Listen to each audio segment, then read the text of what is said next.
नमस्कार प्रिय विद्यार्थियों, मैं प्रमोद कौशल आप सभी का वेलकम करता हूं। स्वागत है हमारे YouTube प्लेटफॉर्म सर्वोदय इंस्टीट्यूट पर। ठीक है, बहुत सारी वैकेंसी भी आएंगी, वैकेंसी तो खैर हमेशा आती रहेगी। शिक्षक भर्ती को लेकर के एक बढ़िया मुहिम है। आप सब लोगों ने अगर थोड़ा पढ़ा होगा तो टीजीटी पीजीटी में 30,000 भर्तियां आ रही। प्रिंसिपल के बाद 4,000 के आसपास है। एलटी ग्रेड में नियर अबाउट वो 6-7 हजार भर्ती करेंगे।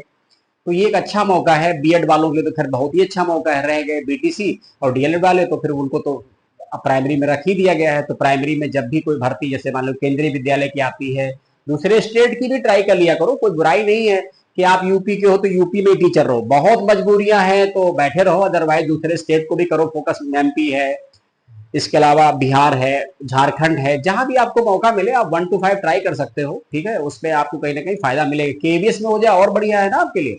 तो देखेंगे 23 जो है जुलाई की बात कर रहे हैं, तो अभी हाल ही में आईएमएफ के उप प्रमुख ने अपने पद से इस्तीफा दे दिया है। उनका क्या नाम है? देखिए, ये जो आईएमएफ है, इंटरनेशनल मॉनेटरी फंड, ठीक है, एक यूनाइटेड नेशन से जुड़ी हुई एक संस्था है। ठीक है, आईएमएफ। तो ये एक्चुअली में क्या है कि फंडिंग का काम करती है, लेकिन ये फंडिंग उन्हीं करती है जो इसके मेंबर कंट्री है। तो गरीबी वगैरह पे जो ज्यादा, जहां पर ऐसी पॉवर्टी वगैरह प्रॉब्लम है, वहां ये फंडिंग करता है।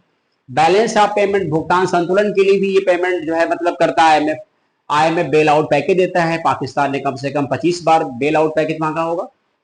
तो आईएमएफ में एक एमडी होता है और एक डिप्टी एमडी होता है और एक चीफ इकोनॉमिस्ट भी होता है।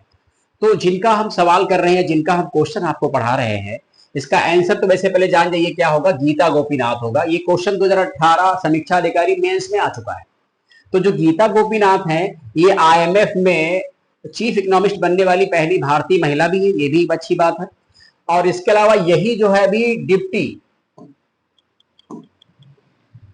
डिप्टी एमडी के रूप में काम कर रही थी। बात क्लियर है ना? तो इन्होंने अपने पद से इस्तीफा दे दिया है। जो इनका पहले प्रोफेशन था पढ़ाने का था, फिर से वो उसी प्रोफेशन में अपना काम करेंगी। तो बात क्लियर हो गई ना? तो गीता गोपीनाथ, तो गीता गोपीनाथ आईएमएफ की मुख्य अर्थशास्त्री के रूप में भी शामिल होने वाली पहली महिला बनी थी। ठीक है, चलिए। इसके अलावा ये क्वेश्चन भी इंपॉर्टेंट है।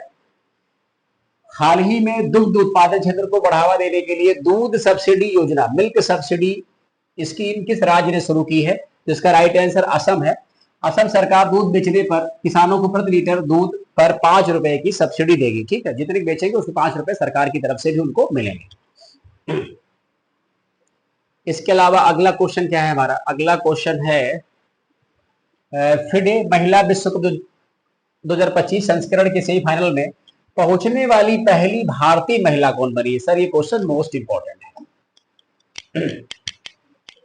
ध्यान रखिएगा, जिन क्वेश्चन में मोस्ट इंपॉर्टेंट लिखते हैं इसका मतलब उनकी वैल्यू है। देखो साफ साफ क्या लिखा है, सेमीफाइनल पहुंचने वाली पहली भारतीय महिला कौन बनी है ना। हो सकता है वो जीत भी जाए, जीत जाएंगी तो पहली महिला विनर बन जाएंगी भारत से फीडे चैंपियनशिप में ना। तो इसका राइट आंसर कोनेरू हम्पी है। कोनेरू हम्पी का संबंध आंध्र प्रदेश से है और भारत की 7वें नंबर की ग्रैंड मास्टर रह चुकी है। जीएम ग्रैंड मास्टर होता है, चेस का संबंध है ना इससे। ठीक है, चलिए। फिडे का मतलब चेस से होता है ना, चेस प्लेयर है ये। इसके अलावा अगला क्वेश्चन हमारा क्या है? अगला क्वेश्चन है, अभी हाल ही में यूरोपीय संघ ने भारतीय तेल रिफाइनरी नायरा एनर्जी लिमिटेड पर प्रतिबंध लगा दिया है। ये कहाँ स्थित है? तो इसका राइट आंसर गुजरात है। इसी का परिणाम एसआर लिमिटेड था। आप लोगों ने देखा होगा पेट्रोल पंप जब भराने जाते थे तो ये प्राइवेट कंपनी है। जैसे आप एचपीसीएल, बीपीसीएल, आईओसी, ये तीनों गवर्नमेंट कंपनी है और गवर्नमेंट कंपनियों के पेट्रोल पंप है। प्राइवेट में भी देखा होगा, रिलायंस के पेट्रोल पंप देखा होगा, एसआर के देखा होगा। तो एसआर ही वही जो है नायरा हो गई। तो नायरा एनर्जी लिमिटेड की स्थापना 2008 में हुई थी। इसका पहले नाम एसआर लिमिटेड था। ठीक है, अच्छा। इसके बाद इस पर प्रतिबंध लगाने की वजह आप सब लोग जानते होंगे, क्योंकि यूरोपियन यूनियन ने इस पर बैन किया है। यूरोपियन यूनियन के जो लोग हैं वो चाहते हैं कि भारत रूस से तेल का संबंध मतलब खत्म करे, वो खत्म नहीं कर रहा। तो इसलिए इस कंपनी को इन लोगों ने क्या किया, लपेट दिया, बैन कर दिया। ठीक है, ये सब एक प्रोसेस चल रही है। इसके अलावा अगला क्वेश्चन क्या है हमारा? अगला है, ग्लोबल फाइनेंस पत्रिका ने किसे वर्ष 2025 के लिए विश्व का सर्वश्रेष्ठ उपभोक्ता बैंक नामित किया है? Consumer bank best of the world. ठीक है, तो इसका right answer state bank of India SBI है। एचडीएफसी और आईसीआई बैंक ये दोनों प्राइवेट हैं। पीएनबी भी सरकारी बैंक और एसबीआई भारत का सबसे बड़ा कॉमर्शियल और सरकारी बैंक है। ठीक है, अगला क्वेश्चन क्या है? हाल ही में भारतीय नौसैनिक अड्डे के लिए अधिग्रहित किया जाने वाला बित्रा द्वीप कहाँ स्थित है? किया जाने वाला बित्रा द्वीप कहाँ स्थित है? तो इसका आंसर है लक्षद्वीप। लक्षद्वीप में प्रवाल प्रवाल निर्मित एक कोरल आइलैंड है जिसका बित्रा द्वीप नाम है। यहाँ पर भारतीय नौसेना का अड्डा बनाया जाएगा, बेस कैंप। ये भारत का तीसरा नौसैनिक बेस होगा। पहला कावारत्ती में है, दूसरा मिनिकॉय में, और तीसरा कहाँ हो जाएगा? लक्षद्वीप। भूलना नहीं है, ध्यान करके इसको नोट कर लीजिएगा। पता नहीं कौन सा क्वेश्चन कब कैसे आ जाए, क्योंकि आप डेली करंट अफेयर पढ़ते हो तो ही आपका भला है। एकदम से पढ़ने बैठोगे तो समझ में भी नहीं आएगा किसको पढ़े किसको ना पढ़े ना।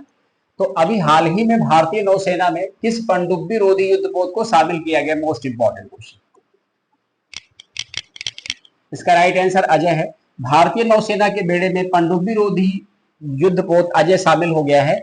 ये रक्षा क्षेत्र की PSU garden rich ship builders and engineers limited द्वारा बनाए गए 8 उथले जल युद्धपोतों श्रृंखला का आखिरी पोत है। पनडुब्बियों का पता लगाने, उन्हें नष्ट करने में सक्षम है। हल्के टारपीडो और पनडुब्बी रोधी जो है ये रॉकेट से लैस होगा। विमानों के साथ पनडुब्बी रोधी ऑपरेशन करने में सक्षम है। यानी पनडुब्बियां वगैरह जब डूब जाती है उनको मतलब निकालने में क्या करेगा? मदद करेगा ना। ये इसका मेन मोटो है। और ये एक पर्सनालिटी है, हमारे बीच नहीं रहे, इनको पढ़ लीजिएगा आप लोग। किस राज्य के पूर्व मुख्यमंत्री और माकपा के वरिष्ठ नेता वीएस अच्युतानंदन का निधन हो गया? तो इसका राइट आंसर केरला है, ठीक है। और केरल के पूर्व जो है मुख्यमंत्री और माकपा के वरिष्ठ नेता वीएस अच्युतानंदन का निधन हो गया, ठीक। चलिए छोड़िए। इसके अलावा ये आपकी रही 23 जुलाई की न्यूज, ठीक है। इसको हमने कवर कर दिया, कंप्लीट कर दिया। इस तरीके से आपको बाकी जो न्यूज है वो भी ऐसे मिलती रहेंगी। थैंक यू सो मच, पढ़ते रहिए।